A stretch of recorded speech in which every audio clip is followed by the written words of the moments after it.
நம்ம Ashwin sweets and snacks export பண்றதுக்கு 7373041434 மற்றும் www.ashwinsweets.com கான்டாக்ட் பண்ணுங்க.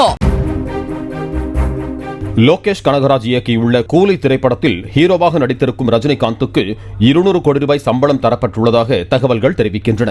வில்லனாக நடித்துள்ள நாகார்ஜுனாவிற்கு 10 கோடி ரூபாயும், சத்யராஜுக்கு 5 கோடி ரூபாயும், உபேந்திரா, ஸ்ருதிஹாசனுக்கு தலா 4 கோடி ரூபாயும் சம்பளமாக தரப்பட்டிருப்பதாகவும், மோனிகா பாடலில் நடனமாடிய பூஜா ஹெக்டேவுக்கு 3 கோடி ரூபாய் சம்பளம் தரப்பட்டிருப்பதாகவும் தகவல்கள் வெளியாகியுள்ளன.